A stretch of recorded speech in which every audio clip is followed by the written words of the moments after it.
My name is Rachel McFarlane and I'm a supporter of the Royal Humane Society. It gives me great pleasure to share this story from the Royal Humane Society with you. It's a story from 1853, so it goes back a while.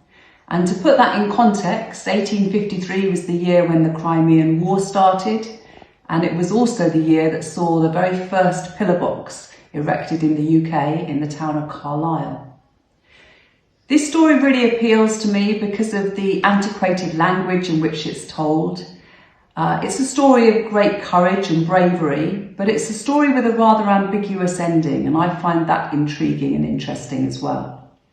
So here goes. On the 31st of December 1853, a boy named George Worrell, while skating in one of the ponds in Darlington Park, Northampton, fell into the water, where the depth was very considerable. The poor boy struggled for some time, endeavouring to save himself by taking hold of the edge of the ice, and so raising himself up. But the ice was breaking. He was again plunged into the water in an exhausted state, and he sank to the bottom. Meanwhile, the alarm was given, and Thomas Wadd, butler of John Rendell, Esquire of Darlington Hall, who had been skating and was in the act of taking off his skates, ran to the boy's assistance.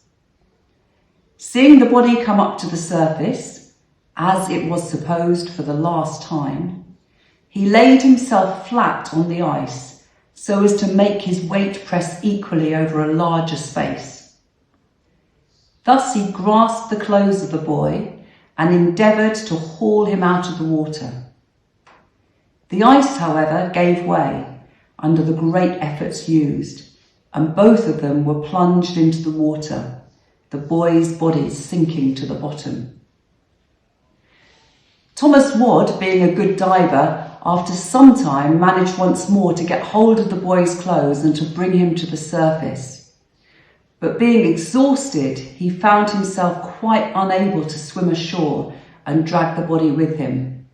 Hence he was obliged to once again let it sink and to swim ashore alone. The poor boy's destruction now seemed certain. But no, another of Mr. Rendell's servants, having heard the hue and cry, was soon approaching, and Thomas Wadd told him to bring a rope which happened to be in an adjoining outhouse. This he fastened around his own waist, and giving the end of it to the man on the shore, again plunged into the water and dived to the bottom to seek for the poor boy's body. The water being by this time muddy, he had to grope about for some time before he could find it. At length, having managed to raise the body once more to the surface, they were both hauled to shore, he himself being in a very exhausted state, and the boy, to all appearance, dead. And that's how the story ends. So we don't actually know whether this amazing act of courage led to a happy ending or not. But I suppose we get very conditioned, don't we, to think that acts of bravery always end with successful outcomes. And in fact, that's not the case. It doesn't make the act any less heroic. There was still huge bravery shown in this story. Thank you for listening. This is just one of thousands of brave stories from the Royal Humane Society. The Society is encouraging people to become one of their governors. For just £100 in 2024, you could be invited to attend a variety of Society events as a governor, such as their annual General Court, where you'd see awardees receive their medals and hear more amazing stories. You'll also get, as a governor, a 250th anniversary certificate and an invitation to a special celebration at St Paul's Cathedral in September.